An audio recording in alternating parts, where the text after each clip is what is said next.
Fried and ப்ரெஜுடைஸோட chapter 5 and chapter 6 இந்த வீடியோவில் பார்க்கலாம். முதல்ல நம்ம சாப்டர் 5 பார்க்கலாம்.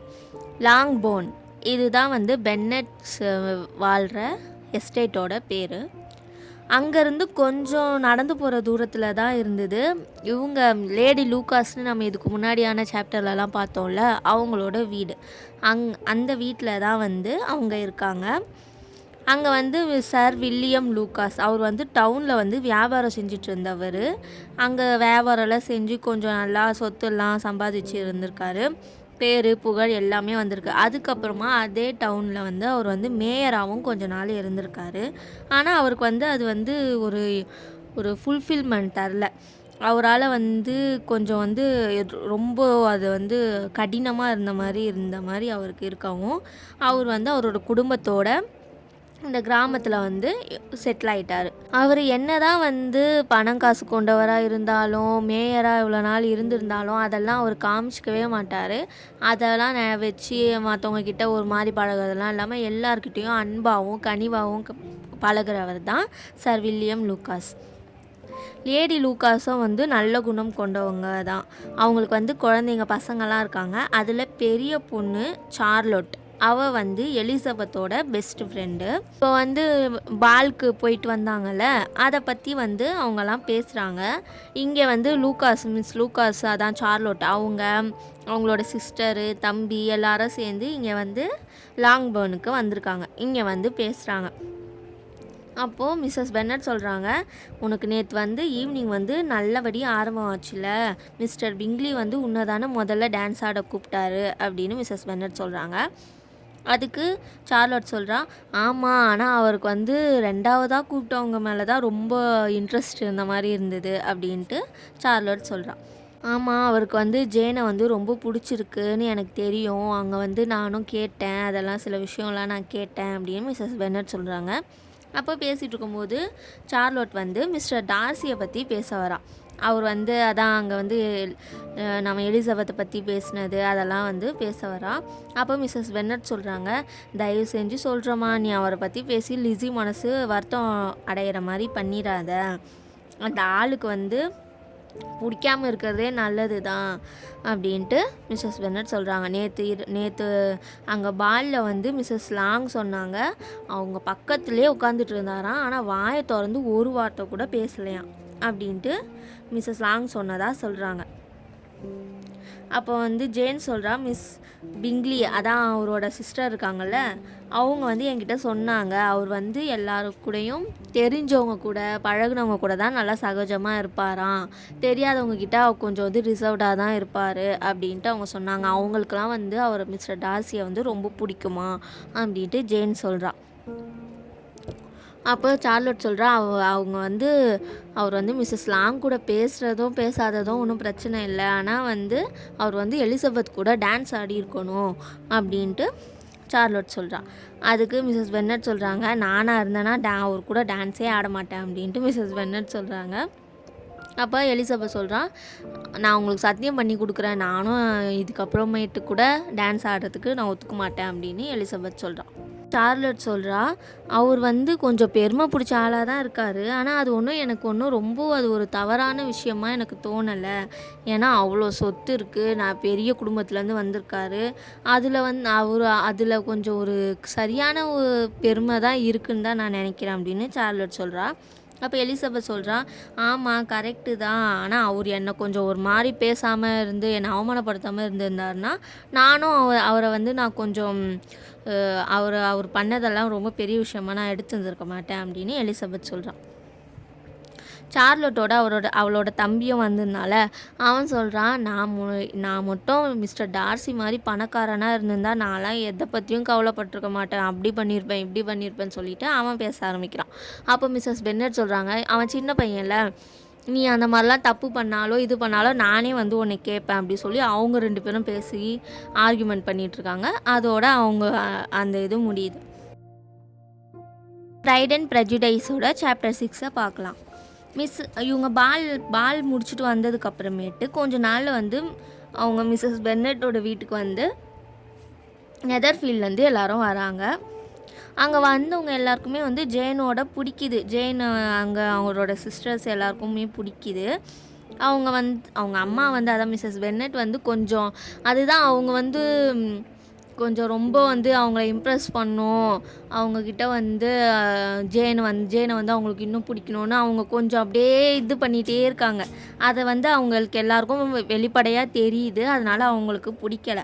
இருந்தாலும் வந்து ஜேன் வந்து பழகுறதும் ஜேன் பேசுகிறதும் அவங்களுக்கு பிடிக்குது. அவங்க வந்து அவங்க வீட்டிலேருந்து வந்தவங்க அந்த சிஸ்டர்ஸ் வந்து யார்கிட்ட கொஞ்சம் ஒரு இதுவாக பேசுகிறாங்கன்னா ஜேன் கூடயும் எலிசபெத் கூட மட்டும்தான் பேசுகிறாங்க. ஜேன் வந்து இதை எப்படி பார்க்குறான்னா, அவளுக்கு வந்து அதான் அவள் எல்லாத்துலேயுமே நல்ல விஷயமா தானே எல்லாருக்கிட்டேயும் இருக்க நல்லதை தான் மட்டும் பார்க்குறவல்ல. அவளுக்கு வந்து இவங்க பண்ணுறதெல்லாம் வந்து தப்பாவோ இல்லை வந்து அவங்க ஏதோ உள்ள ஒன்று வச்சுட்டு வெளியே எதுவாக பண்ணுற மாதிரியோ அவளுக்கு தெரியல. அவள் வந்து நல்ல மாதிரி தான் இருக்கா. ஆனால் எலிசபெத்துக்கு தெரியுது இவங்க என்ன பண்ணாலும் என்ன பேசினாலும் ஆனால் அவங்களுக்குள்ளே வந்து வேறு ஒரு சைடு இருக்குது. அவங்க வெளியில் வந்து இந்த மாதிரி பேசுகிறதெல்லாம் வந்து ஒரு பொய்யா இருக்க மாதிரி எலிசபெத்துக்கு தெரியுது. ஏன்னா வந்து இவர் மிஸ்டர் பிங்லி இருக்கார்ல, அவருக்கு ஜேனை பிடிக்குது. இப்போ அவர் வந்து ஜேனை பற்றி நல்ல விதமாகவோ அந்த மாதிரி தானே அவரோட சிஸ்டர்ஸ் கிட்டலாம் பேசுவாங்க. அதுக்காகவே வந்து அவங்க வந்து ஜேன்கிட்ட நல்ல மாதிரி இருக்க மாதிரி பேசுகிறாங்க அப்படின்னு எலிசபெத் நினைக்கிறான். மிஸ்டர் பிங்லிக்கு ஜேன் மேலே நல்ல ஃபீலிங்ஸ் இருக்குதுன்னு நல்லாவே வெளிப்படையாக தெரியுது. ஜேனும் அப்படி தான் இருக்கா. ஜேனுக்கும் அவரை பிடிக்குது. ஆனால் வந்து அதை வெளியே காட்டிக்க மாட்றா. அவளுக்கு இந்த மாதிரியான ஒரு ஃபீலிங்ஸ் இருக்கிறது எல்லாமே வந்து எலிசபெத்துக்கு மட்டும்தான் தெரியும். வேறு யாருக்குமே தெரியாது. யாரும் பார்த்தா கூட கண்டுபிடிக்க முடியாது. ஏன்னா அவள் வந்து அப்படி உள்ளே வச்சுக்கிட்டு இருக்கிறவ தான் ஜேன். இதை பற்றி வந்து அவள் வந்து சார்லோட் கிட்டேயும் சொல்கிறா எலிசபெத். அப்போ வந்து சார்லோட் சொல்கிறா இருக்கலாம், ஆனால் இப்படி வந்து அவள் அவளோட ஃபீலிங்ஸ் எல்லாம் உள்ளேயே வச்சுட்டு இருந்தானா அது வந்து பிரச்சனையாக கூட வரலாம். மிஸ்டர் பிங்லிக்கு வந்து உன்னோட அக்காவை பிடிச்சிருக்கிறது வந்து சந்தேகமே இல்லை. ஆனால் வந்து என்ன இருந்தாலும் இவளுக்கும் பிடிக்குதா, இவளுக்கும் அவர் மேலே விருப்பம் இருக்கா அப்படின்னு அவருக்கு தெரிஞ்சால் தானே அவர் அடுத்த ஸ்டெப் எடுத்து வைப்பார். இல்லைனா அவருக்கும் வந்து இவளுக்கு வந்து அவரை பிடிக்கல போலன்ற மாதிரி தானே அவர் நினைப்பார் அப்படின்ட்டு சார்லோட் சொல்கிறா. அதுக்கு எலிசபெத் சொல்கிறா, ஆனால் வந்து அவளுக்கு எப்படி முடியுமோ அவள் வந்து எப்படி அவளோட ஃபீலிங்ஸை வெளியே காட்டுவாளோ அவள் அப்படி காட்டுவா. எனக்கு அது நல்லாவே தெரியும். ஆனால் அவருக்கு தெரியலன்னா அவர் வந்து ஒரு முட்டாள் அப்படின்ட்டு எலிசபெத் சொல்கிறா. அதுக்கு சார்லோட் சொல்கிறா, உனக்கும் அக்காவை பற்றி நல்லா தெரியும். ஆனால் அவர் வந்து இப்போ தான் வந்திருக்காரு, அவருக்கு என்ன தெரியும், அவருக்கு தெரியாதுல்ல அப்படின்னு சார்லோட் சொல்கிறா. அப்போ வந்து சொல்கிறா அவங்க வந்து தெரிஞ்சுக்கணும். சார்லோட் தான் சொல்கிறா, அவங்க 2 பேர் வந்து மீட் பண்ணிக்கணும், கொஞ்சம் பேசி தெரிஞ்சுக்கணும். அப்போ தான் வந்து அவங்களுக்குள்ளே ஒருத்தருக்கு ஒருத்தர் புரிஞ்சுக்க முடியும். அவங்க எல்லா இடத்துலையும் வந்து ஒரு சுற்றி நிறைய பேர் இருக்கிற மாதிரி, அதான் பார்ட்டியோ இல்லை ஏதாச்சும் டின்னர் இந்த மாதிரி தானே அவங்க பார்த்துக்கிறாங்க. அதனால தான் அவங்களுக்கு எதுவுமே தெரியல அப்படின்னு சார்லோட் சொல்கிறான். இதில் ஜேன் தான் கொஞ்சம் முயற்சி பண்ணணும். அவள் தான் வந்து எங்கேயாச்சும் மீட் பண்ணுற டைம்லேயோ டின்னர் டைம்லேயோ அவர்கிட்ட கொஞ்சம் பேசுகிறதுக்கு அவள் முயற்சி செய்து அவர் கூட வந்து கொஞ்சம் டைம் ஸ்பெண்ட் பண்ணால் கொஞ்சம் தெரிஞ்சுக்கலாம். முதல்ல வந்து இதை வந்து அடுத்த கட்டத்துக்கு கொண்டு போயிடணும். முதல்ல எல்லாமே ஓகே ஆனதுக்கு அப்புறமேட்டு பொறுமையாக லவ் பண்ணிக்கிட்டோம் அப்படின்ட்டு சார்லோட் சொல்கிறா. அதுக்கு எலிசபெத் சொல்கிறா, அது சரிதான். இப்போ நானே வந்து ஒருத்தவங்களை கல்யாணம் பண்ணிக்கணும், ஒரு பணக்கார ஆளை கல்யாணம் பண்ணிக்கணும்னு நான் நினச்சேன்னா நான் அதை பண்ணுறேன். ஆனால் ஜேன் அப்படி கிடையாது. அவளுக்கு வந்து இப்படி வந்து ஒரு மேரேஜுங்கிறதே வந்து அவள் வந்து ரொம்ப ஒரு பெரிய விஷயமாக தான் பார்க்குறா. அவளுக்கு வந்து பிடிச்சிருக்கணும், அவங்க மேலே வந்து காதல் இருக்கணும், அப்படி தான் கல்யாணம் பண்ணணுன்னு தான் ஜேன் நினைக்கிறா அப்படின்ட்டு எலிசபெத் சொல்கிறான். அவளுக்கு வந்து இப்போதைக்கு அவளோட ஃபீலிங்ஸே வந்து அவளுக்கு வந்து உறுதியாக அவளுக்கு தெரியல. இந்த நேரத்தில் அவள் எப்படி மற்றதை பற்றிலாம் யோசிப்பா அப்படின்ட்டு எலிசபெத் சொல்கிறான். அதுக்கு சார்லோட் சொல்கிறா, கல்யாண வாழ்க்கை சந்தோஷமாக இருக்கிறதெல்லாம் வந்து ஒரு சான்ஸு, அது வந்து யாராலையும் வந்து திட்டம் போட்டு அப்படியெல்லாம் நடக்கிறது கிடையாது. என்ன தான் ஒருத்தருக்கு ஒருவர் பிடிச்சி எல்லாம் தெரிஞ்சு கல்யாணம் பண்ணாலும் அதுக்கப்புறமேட்டு வந்து அவங்களுக்குள்ளே பிடிக்காமையும் போகலாம். அதனால் வந்து ஒருத்தரை கொஞ்சம் கொஞ்சம் தெரிஞ்சாலே போதும், அதுவே நல்லது தான் அப்படின்னு சார்லோட் சொல்கிறா. ஒரு பக்கம் எலிசபெத் இப்படி ஜேனை பற்றியே யோசிச்சுட்ருக்கா. ஆனால் வந்து அவளுக்கு தெரியல. இன்னொரு பக்கம் மிஸ்டர் டார்சிக்கு வந்து கொஞ்சம் கொஞ்சமாக அவள் மேலே இன்ட்ரெஸ்ட் வந்துட்டு இருக்குன்னு. மிஸ்டர் டார்சி வந்து முதல் தடவை அவளை பார்க்கும்போது பாலில் அவள் வந்து அழகில்லை, ஒரு சாதாரணமான பொண்ணு அப்படின்னு தான் நினைக்கிறாரு. அதுக்கப்புறமேட்டு பார்க்கும்போது அவளை வந்து குறை சொல்கிறதுக்கு அந்த மாதிரி வந்து பார்க்குறாரு. அவருக்கு அவரே சொல்லிக்கிறாரு, அவள் ஒன்றும் அழகில்லை அப்படின்ட்டு அவரே சொல்லிக்கிறாரு. ஆனால் அதுக்கப்புறமேட்டு பார்க்கும்போது அவளோட கண், அவள் வந்து ஒரு விளையாட்டாக இருக்கிறது, அதெல்லாமே வந்து அவருக்கு வந்து ரசிக்கிற மாதிரி இருக்குது. அவருக்கு வந்து அவளை பிடிக்குதுங்கிறதே அவருக்கு வந்து ஒரு நம்ப முடியாத ஒரு விஷயமாக தான் இருக்குது. அவளை பற்றி இன்னும் அவர் அதிகமாக தெரிஞ்சுக்கணும் அப்படின்னு சொல்லிட்டு மிஸ்டர் டார்சி நினைக்கிறாரு. அவள் கூட வந்து பேசுகிறதுக்கு அவர் வந்து முயற்சி பண்ணுறாரு.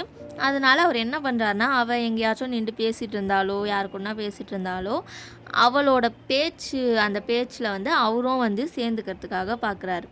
இது எங்கே நடந்துச்சுன்னா, சர் வில்லியம் லூக்காஸ், அதான் சார்லோட் இருக்கால, அவங்க வீட்டில் தான். அப்போ வந்து எலிசபெத் வந்து சார்லோட் கிட்ட கேட்குறா, நான் வந்து கார்னல் ஃபாஸ்டர் கூட பேசிகிட்டு இருந்தப்போ மிஸ்டர் டார்சியும் அங்கே வந்துட்டார், அவர் ஏன் அப்படி பண்ணாருன்னு எனக்கு தெரியல அப்படின்னு சொல்லிட்டு எலிசபெத் கேட்குறா. அதுக்கு சார்லோட் சொல்கிறா, அதுக்கு மிஸ்டர் டார்சியால் தான் பதில் சொல்ல முடியும் அப்படின்ட்டு சொல்கிறான். அவங்க பேசிகிட்டு இருக்கும்போதே மிஸ்டர் டார்சி வந்து அந்த பக்கமாக வராரு.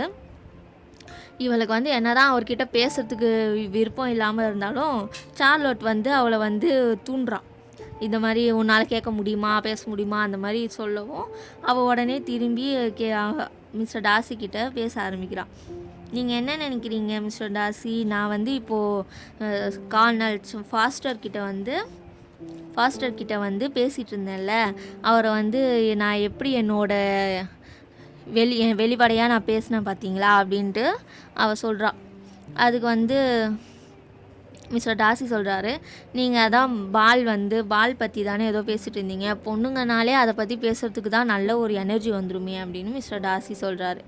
அதுக்கப்புறமா சார்லோட் வந்து சொல்கிறா, நான் வந்து இன்ஸ்ட்ருமெண்ட்டை வந்து ஓப்பன் பண்ண போகிறேன், அதான் அவங்க வந்து இந்த மாதிரி பால் டின்னர் அந்த மாதிரி ஏதாச்சும் ஒன்று நடக்கும்போது அங்கே வந்து இந்த மாதிரி பியானோலாம் வச்சுருப்பாங்க, அதை வந்து யாருன்னா வாசிப்பாங்க, பாட்டு பாடுவாங்க, அந்த மாதிரியும் நடக்கும். அப்போ சார்லோட் சொல்கிறா, நான் போய் இன்ஸ்ட்ருமெண்ட்லாம் ஓப்பன் பண்ண போகிறேன், அதுக்கப்புறம் என்னன்னு உனக்கே தெரியும்ல அப்படின்னு சொல்லி எலிசபெத் கிட்ட சொல்கிறான். அதுக்கு எலிசபெத் சொல்கிறா, நீ ஒரு அதிசயமான ஒரு ஃப்ரெண்டாக இருக்க, எப்போ பார்த்தாலும் எங்கே போனாலும் யார் இருந்தாலும் என்னை உடனே அந்த இடத்துல ஒரு பாட்டு பாட வச்சிடுற எல்லோரும் முன்னாடியும் அப்படின்ட்டு எலிசபெத் சொல்கிறா. சரி வா பண்ணுவோம், எது நடக்கணுமோ அது நடக்கும் அப்படின்னு சொல்லிட்டு மிஸ்டர் டார்சி அப்படியே பார்த்தோம் பார்க்காத மாதிரி அங்கேருந்து போயிடுறா. அதுக்கப்புறம் அவள் பாட்டு பாடுறா, பியானோ வாசிச்சிட்டே பாட்டு பாடுறா, நல்லா பாட்டு பாடுறா. எல்லோரும் கேட்குறாங்க, இனிமையாக இருக்குது சொல்லி கேட்குறாங்க. அதுக்கப்புறமா வந்து மேரி வந்து பாட ஆரம்பிக்கிறான். மேரியா தான் எலிசபெத்தோட அடுத்த தங்கச்சி. மிஸ்டர் டார்சி வந்து அவங்களுக்கு கொஞ்சம் பக்கத்துலேயே தான் நின்றுட்டு அதான் அந்த பாட்டு அதெல்லாம் கேட்டுட்டு அந்த நேரத்தை வந்து அப்படியே செலவழிச்சிட்ருக்காரு. அப்போது அங்கே வந்து சர் வில்லியம் லூக்காஸ் வராரு. அவர் வந்து இவர்கிட்ட மிஸ்டர் டார்சி கிட்ட பேசிக்கிட்டு இருக்காரு. அப்போ வந்து எலிசபெத் வந்து அந்த பக்கமாக போகிறத பார்த்ததும் சர் வில்லியம் லூக்காஸ் வந்து எலிசபெத்தை வந்து நிறுத்தி சொல்கிறாரு, மை டியர் எலிசா, நீ ஏன் டான்ஸ் ஆடாமல் இருக்க அப்படின்னு கேட்டுட்டு மிஸ்டர் டார்சி, மிஸ் எலிசபெத்தை வந்து உங்களுக்கு வந்து நான் அறிமுகப்படுத்துகிறேன், நீங்கள் வந்து கூட டான்ஸ் ஆடுறத உங்களால் மறுக்க முடியாது, இவ்வளோ அழகான பொண்ணை வந்து நீங்கள் எப்படி மறுப்பீங்க அப்படின்னு சொல்லிட்டு சர் வில்லியம் லூக்காஸ் சொல்கிறாரு. அப்படியே வந்து எலிசபெத்தோட கையை பிடிச்சி மிஸ்டர் டார்சி கையில் வைக்கிறாரு. டார்சிக்கு ஒன்றும் புரியல. அவர் வந்து அப்படியே ஆச்சரியமாகவும் அப்படியே இருக்கும்போது உடனே எலிசபெத் என்ன பண்ணுறா, அவள் கையை வந்து டக்குன்னு எடுத்துகிட்டு சொல்கிறா, எனக்கு வந்து டான்ஸ் ஆடணும்னு தோணலை அப்படின்ட்டு சொல்கிறான். அப்புறம் மிஸ்டர் டார்சியே வந்து கூப்பிட்றாரு, இந்த மாதிரி டான்ஸ் ஆடுவாங்க சொல்லி அவரே வந்து கேட்டாலும் அவள் விடாப்பிடியாக மறுத்துடுறா. அப்போ வந்து சர் வில்லியம் லூக்காஸ் சொல்கிறாரு, நீ நல்லா டான்ஸ் ஆடுவியம்மா, நீ ஆடுறதை பார்க்கலாம் நான் நினச்சேன், அதுக்கப்புறமா மிஸ்டர் டார்சியும் வந்து உனக்கு கூப்பிட்றாரு, அப்புறம் ஏன் நீ வந்து இப்படி மறுக்கிற, உன்னால் ஒரு அரை மணி நேரம் எங்களுக்காக ஒதுக்க முடியாதா அப்படி சொல்லி அவர் கேட்குறாரு. அப்போது எலிசபெத் சொல்கிறா, மிஸ்டர் டார்சி வந்து நீங்கள் சொன்னதால் அதை மறுக்க முடியாமல் தான் வந்து அவர் வந்து கொஞ்சம் பணிவாக இருக்கணுன்ட்டு தான் அவர் கேட்குறாரு அப்படின்னு எலிசபெத் சொல்கிறா. அப்புறம் சார் வில்லியம் லூகாஸ் வந்து எப்படியாச்சும் அவளை வந்து ஒத்துக்க வச்சிடணும் சொல்லி ஏதேதோ சொல்லி பார்க்குறாரு. எலிசபெத்துக்கு என்ன சொல்கிறது தெரியாமல் யோசிச்சுட்டு அப்படியே நிற்கிறான். திடீர்னு வந்து யூரோம் வேறு கூப்பிட்டுட்டார்ல, மிஸ்டர் டார்சியும் கூப்பிட்டாரு. போன தடவை வந்து டான்ஸ் ஆட முடியாதுன்னு சொல்லிட்டாரு. இந்த வாட்டி அவரையும் கூப்பிட்றாரு சொல்லி அவளுக்கு ஒன்றும் புரியாமல் நிற்கிறா. அந்த டைமில் வந்துட்டு இங்கே மிஸ் பிங்லி இருக்காங்கள்ல, அவரோட தங்கச்சி மிஸ்டர் பிங்லியோட தங்கச்சி, அவங்க அங்கே வராங்க. வந்து மிஸ்டர் டார்சி கிட்ட வந்து பேச ஆரம்பிக்கிறாங்க. நீங்கள் என்ன யோசிச்சுட்ருக்கீங்க, உங்களோட மைண்டுக்குள்ளே வந்து என்ன ஓடுதுன்னு எனக்கு புரியுது அப்படின்னு சொல்லிட்டு அவள் சொல்கிறா. இங்கே இன்னும் எத்தனை நாள் தான் இப்படி கழிக்கிறதுன்னு தானே நீங்கள் யோசிச்சுட்ருக்கீங்க. இங்கே எல்லாரும் எப்படி இருக்காங்க, ஒரே இந்த அளவுக்கு நான் எரிச்சலாக ஆனதே இல்லை. ஒரே இங்கே சத்தமும் இதுவுமா, இவங்களோட நடந்துக்கிற விதமும் எல்லாமே வந்து ஒரே எனக்கு பிடிக்கவே இல்லை அப்படின்னு சொல்லிட்டு மிஸ் பிங்லி சொல்கிறா. அதுக்கு மிஸ்டர் டார்சி சொல்கிறாரு, உங்களோட யூகம் வந்து முழுக்க வந்து தவறு. நான் வந்து இங்கே வந்து நல்லபடியாக தான் நான் இருக்கேன். என்னோடய மைண்டுக்குள்ளே வந்து எனக்கு வந்து ஒரு அமைதி தர அந்த கண்களையும் அந்த கண்களுடைய அந்த பெண்ணையும் தான் யோசிச்சுட்ருக்கேன் அப்படின்னு சொல்லிட்டு மிஸ்டர் டார்சி சொல்கிறாரு. உடனே மிஸ் பிங்லிக்கு வந்து ஒன்றும் புரியல. டக்குன்னு அவரோட முகத்தையே பார்க்குறாங்க. அவர் யாரை பற்றி பேசுகிறாரு, சொல்லுவாரா அப்படின்ட்டு அவங்க வந்து அப்படியே பார்த்துட்ருக்காங்க. இவரோட துணிச்சலாக சொல்கிறாரு mister Darcy, miss Elizabeth Bennett அப்படின்ட்டு சொல்கிறார். அப்போ வந்து மிஸ் பிங்லி சொல்கிறாங்க, மிஸ் எலிசபெத் பென்னட்டா, எனக்கு ஒரே ஆச்சரியமாக இருக்குது. எவ்வளோ நாளாக அவன் உங்களுக்கு பிடிச்சமானவளா அண்ணா, அப்புறம் நான் உங்களுக்கு வாழ்த்து செய்தி சொல்ல போகிறேன் அப்படின்னு சொல்கிறான். என்ன சொல்ல வரான்னா, அதுதான் கல்யாணம் அப்படிங்கிற மாதிரிக்கும் போயிட்டாவ. உடனே வந்து மிஸ்டர் டார்சி சொல்கிறாரு, நீ இதை தான் கேட்பேன்னு எனக்கு நல்லா தெரியும். இந்த பொண்ணுங்களோட கற்பனையே வந்து ரொம்ப வேகமானது. ஒருத்தவங்களை வந்து பிடிக்குதுன்னு சொன்னால் அது அப்படியே காதல் இருக்குன்னு சொன்னால் உடனே கல்யாணம் வரைக்கும் போயிடுவீங்க. அப்படி தான் வந்து உங்களோட இமேஜினேஷனே இருக்கும் அப்படின்ட்டு மிஸ்டர் டார்சி சொல்கிறாரு. அப்போ மிஸ் பிங்லி சொல்கிறாங்க, இல்லை, நீங்கள் இந்த விஷயத்தில் உறுதியாக இருக்கீங்கன்னா அது முடிஞ்ச மாதிரி தான். அதுக்கப்புறமா உங்களுக்கு சூப்பரான ஒரு மாமியார் கிடைக்கும் அப்படின்ட்டு ஒரு மாதிரி கிண்டல் கேலி பண்ணுற மாதிரி சொல்கிறா.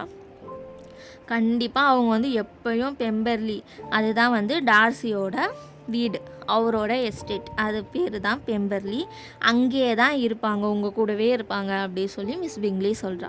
இதையெல்லாம் அவரும் கேட்குறாரு. ஆனால் அதை வந்து அவருக்கு அவ்வளோவா அஃபெக்ட் ஆகலை. அப்படியே அமைதியாக கேட்டுட்டு போயிடுறாரு. இதோட சாப்டர் 6 முடியுது. Bye friends. இதுக்கப்புறமா நான் போடுற வீடியோ எல்லாமே வந்து உங்களுக்கு உடனே கிடைக்கணும்னா ப்ளீஸ் என்னோடய சேனலை சப்ஸ்கிரைப் பண்ணுங்கள். கதைகள் தமிழ் சேனலை சப்ஸ்கிரைப் பண்ணுங்கள் ஃப்ரெண்ட்ஸ். பாய்.